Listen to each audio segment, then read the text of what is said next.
American multinational corporation unveils planned $1 billion investment in Nigeria.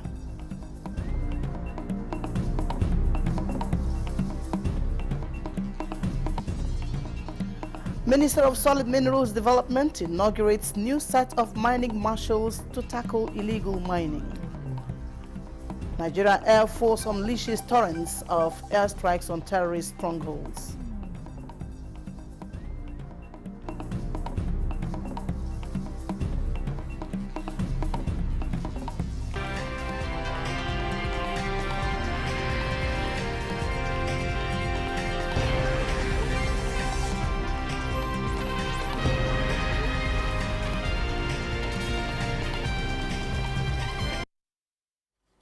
Hello and welcome to the news. I'm Nancy Godi Angonihu.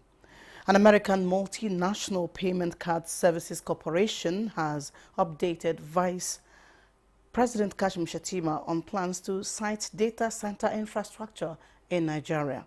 This is in addition to its investment of more than $1 billion in the country, including a technological partnership to foster digital payment solutions, $200 million investment package, and a partnership with Thrive Agric to empower smallholder farmers and enhance food security in Nigeria. State House correspondent Abdurrahman Jibrila reports that Vice President Shettima assured the U.S.-based corporation team that the patronage and partnership with Nigerian government will continue to grow in leaps and bounds. He applauded them for investing in Thrive Agriculture, noting that the administration of President Tinubu is quite passionate about repositioning the agriculture sector, which is one of the primes in the administration's 8-point agenda. President Tinubu is really keen on repositioning the agriculture industry here. And we have to embrace technology. We have to embrace modernization. If we want to improve on agriculture, we have to embrace modernity. Improved agricultural prices, improved seeds, fertilization, intermediate technology, and Tribe Agriculture is a company that has focused on food security. The Vice President urged them to also invest in the Outsource to Nigeria initiative of the federal government to help facilitate access to finance for the creative sector to boost the nation's digital and creative economy. Andrew Torre, who led the delegation, said the plan to site the data center infrastructure is aimed at bringing new technologies into the Nigerian market that will bolster the nation's growing digital economy. 1 year after the inauguration of the mining marshals, 327 illegal miners arrested and 98 mining sites handed over to the legitimate owners. These achievements excite the Minister of Solid Minerals Development, Dele Alake, as he inaugurates another set of mining marshals to sanitize the industry. Mayor Ogidi witnessed it all. 21st of March 2024, 2,220 mining marshals charged to mine illegal miners in the dreaded thick forest. And within 1 year, 327 arrests made, 142 undergoing trial in court, 4 foreigners serving jail term. In many instances, the illegal miners had occupied the licensed areas for a decade or more, displacing the actual licensed owners of the sites. The mining marshals have recovered over 98 sites back to their owners in the last 1 year. So far, the mining marshals identified 457 suspected illegal mining sites and has improved intelligence gathering on these sites. We even went as far as going to the palace of the chief. Sometimes we even do sensitization. Is that we will continue to remain on the path of patriotism.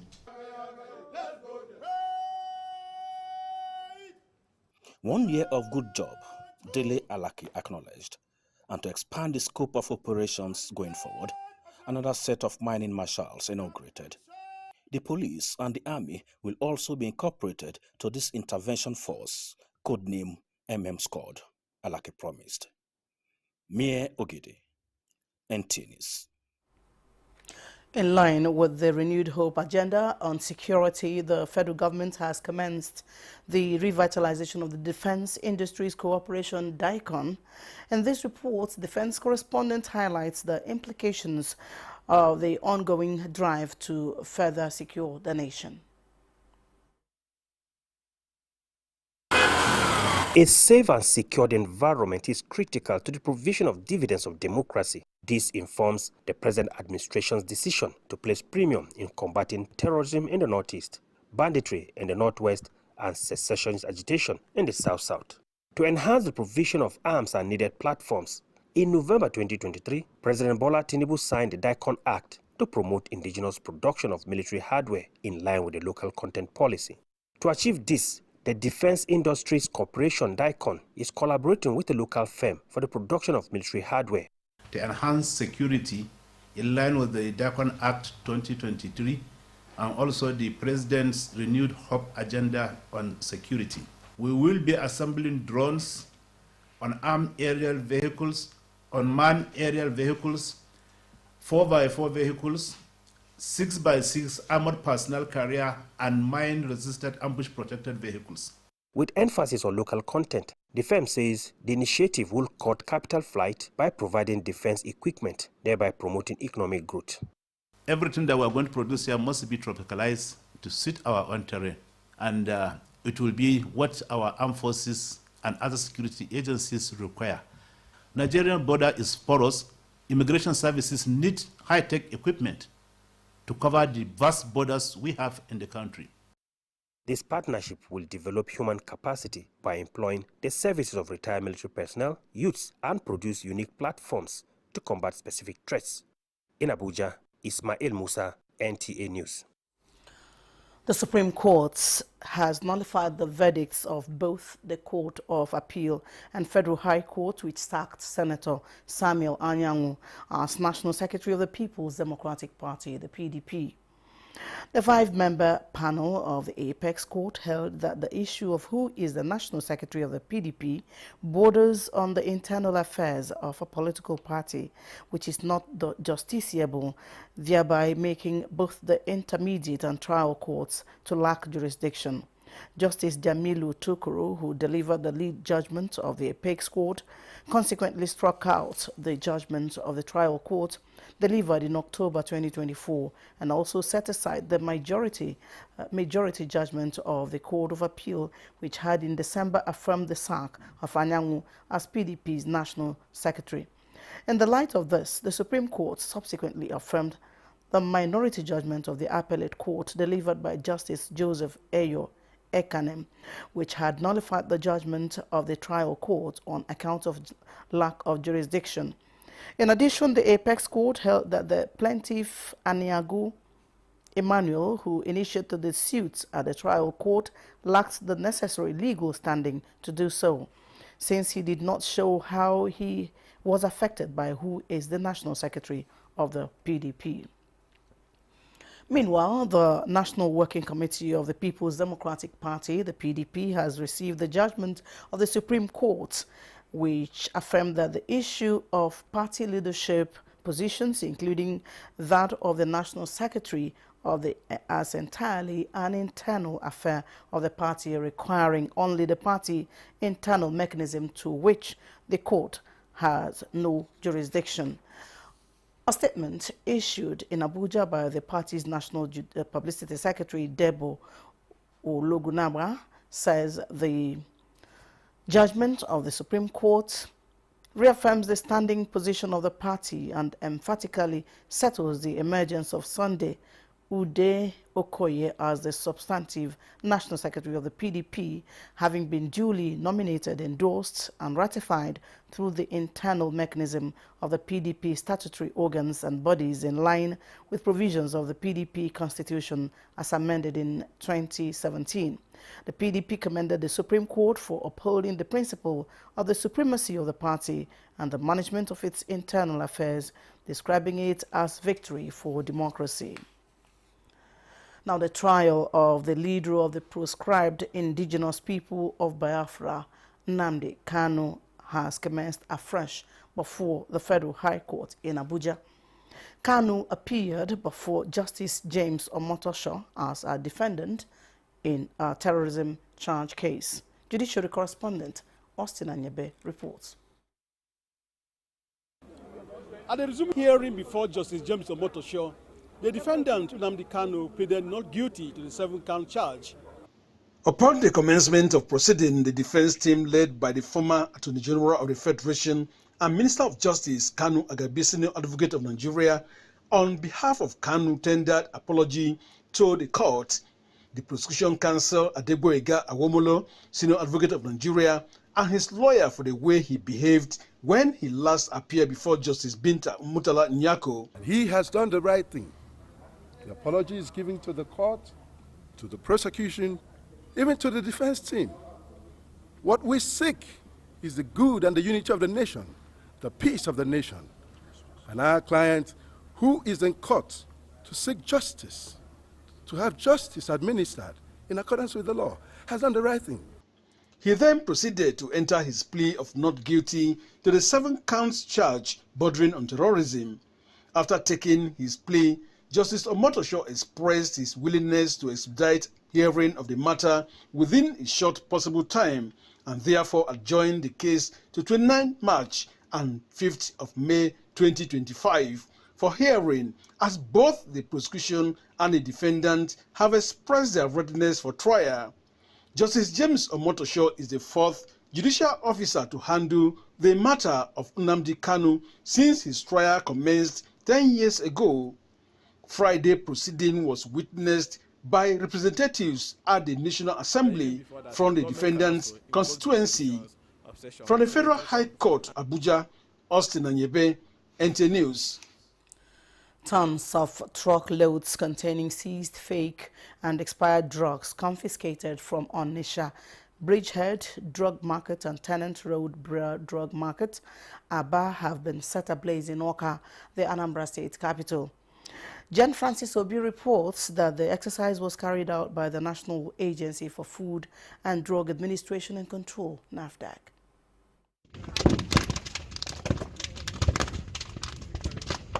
The drugs were from 2 separate operations, confiscated from stores for expired, banned, unregistered or donated items. The governor of Anambra State, Professor Charles Soludo, who was represented by the chairman of ASWAMA, Mike Ozemena, said the exercise is a welcome development, promising his full support. He called me about this dump site. I quickly released the dump site, because that's one way the government and the people of this state can say to you that we appreciate what you are doing. The Director General of National Agency for Food and Drug Administration and Control, NAFDAC, Professor Mojishola Adeyeye, represented by the Zonal Director Southeast, Dr. Martins Oluyode, decried the way banned drugs find their way into the drug markets. He added that the exercise is a continuous one to mop out fake drugs in the country. Medicines are not things of choice that you use, okay, this one I want, no, they are things that are needed for particular situations. And so when there is treatment failure, apart from the economic loss, we are talking about human lives that are lost. We screen stores one after the other for expired products, number 1, unregistered products, then banned products. This cleanup is expected to save millions of people from death and adverse effects resulting from the consumption of fake and substandard drugs. In Awka, Jen Francis Obi, NTA News. This is news on NTA News 24. We take a break. Celebrate Ramadan with Bafi and enjoy up to 40% off on selected products from living room, dining room, bedroom, and royal sets. Pay less, save more, and refresh your home for iftar gatherings and cherished moments with family and friends. Visit our showrooms in Abuja, Lagos, Kano, and Enugu, or shop online to enjoy our exclusive Ramadan sale. Let's make this Ramadan unforgettable.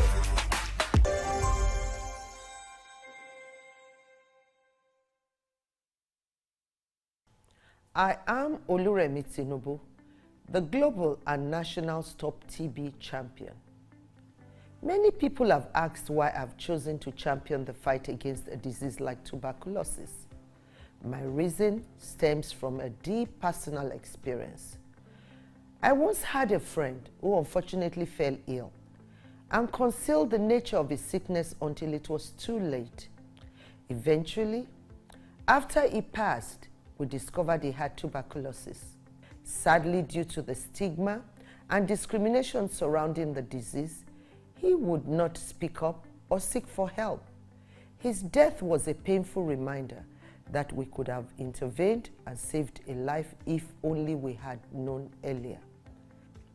Tuberculosis is an airborne disease that primarily affects the lungs, but can also impact other parts of the body. Being airborne means anyone, regardless of their socio-economic status, can contract it.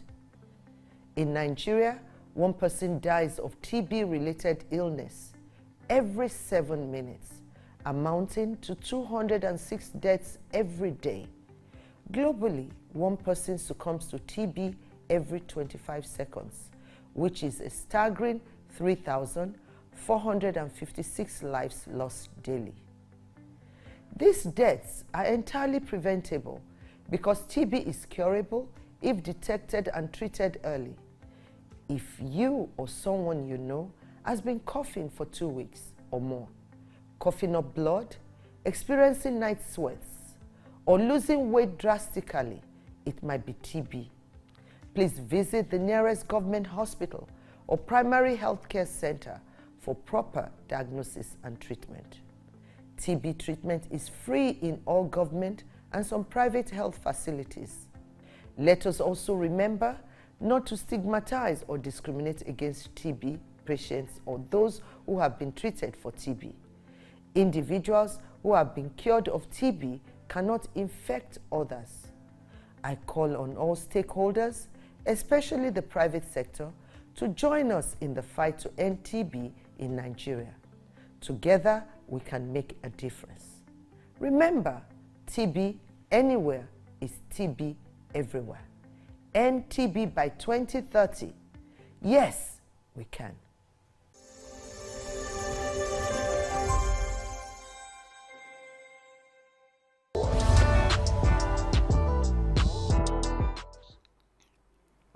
The Nigerian Air Force has intensified airstrikes against terrorist strongholds in the northeast and northwest regions. According to Group Captain Kabiru Ali, Deputy Director of Public Relations and Information, precision-guided air interdiction missions were conducted on fortified hideouts in Chiralia, Graza, Yue, and Zango Hills, eliminating numerous insurgents and capturing their hideouts and crippling their hideouts and networks. In response, NAF attack aircraft executed a precise assault, destroying enemy structures and eliminating terrorists attempting to escape. A subsequent operation targeted Graza and Yue, both notorious hideouts in the Mandara Mountains and Sambisa Forest, where extremist leaders were indoctrinating fighters. Relentless strikes dismantled their operations and neutralized fleeing insurgents. In the northeast, the air component of Operation Hadarin Daji carried out a major assault in Zango Hill, Katsina State, in coordination with ground troops. ISR missions identified armed bandits entrenched in the rugged terrain, prompting a swift NAF airstrike. Precision bombardments devastated enemy positions, and helicopters provided close air support, neutralizing criminals and preventing their regrouping. Recent NAF air strikes have dealt a severe blow on terrorist activities across multiple regions, as intelligence reports confirm the destruction of high-value targets and critical infrastructure used for logistics and coordination. The NAF remains committed to sustaining air operations alongside ground forces to restore peace and security in the affected areas. Survivors and victims of Wednesday Karu truck crash and explosion who are currently receiving treatment in hospitals say they are fast recuperating from the different degrees of burns and injuries. Abdullahi Ajiya has the latest update from the unfortunate incident that has claimed additional lives, leaving pains and agony in the lives of many.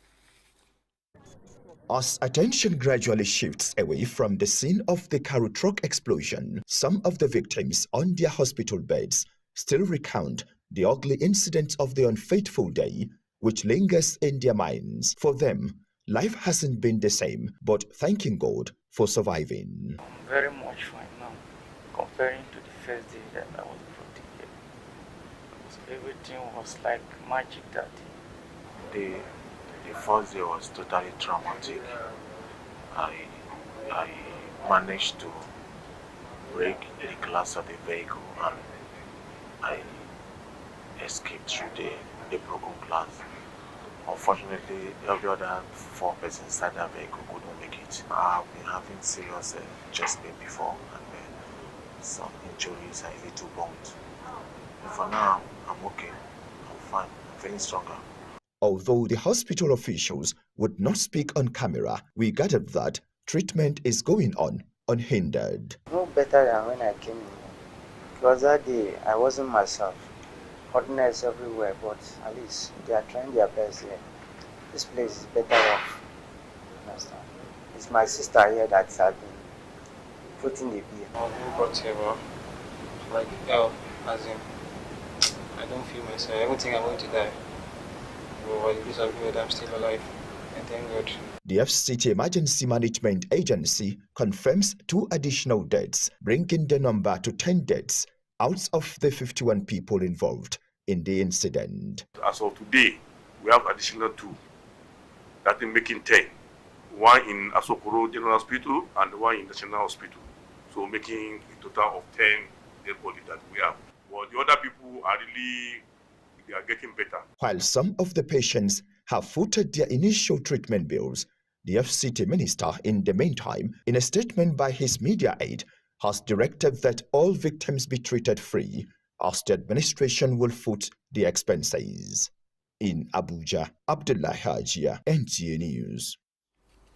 And the Minister of Federal Capital Territory, Nyesom Wike, has sympathized with victims of accidents that occurred along Karu-Nyanya Road on Wednesday evening. In a statement by the Senior Special Assistant to the Minister on Public Communications and Social Media, Lere Olainka, the minister offered to foot the medical bills of the casualties. The minister, who described the accident as avoidable, expressed condolences to the families of those who lost their lives and directed continuation of treatments of those who sustained injuries. The statement adds that on the minister's directive, the Mandate Secretary on Health and Environment, Dr. Adelolapo Fashaye, was in Asokoro District Hospital and was among the medical personnel who attended to the 17 casualties brought to the hospital, disclosing that after initial stabilization, 7 of the 17 casualties were referred to National Hospital. 6 with minor injuries were treated successfully. 3 with severe burns and inhalation and crush injuries are currently receiving treatment. However, 1 of the casualties with 3rd-degree burns passed away while being resuscitated, calling on road users, especially heavy-duty vehicle drivers, to always be cautious and adhere strictly to speed limits while driving. Nyesom Wike says it was painful that precious lives were lost and vehicles destroyed in an accident that could have been avoided. He called on the Federal Road Safety Corps and other agencies saddled with the responsibility of ensuring safe usage of the roads to identify and intensify efforts aimed at maintaining strict compliance with traffic rules. That's it on the news. We thank you for watching. Bye.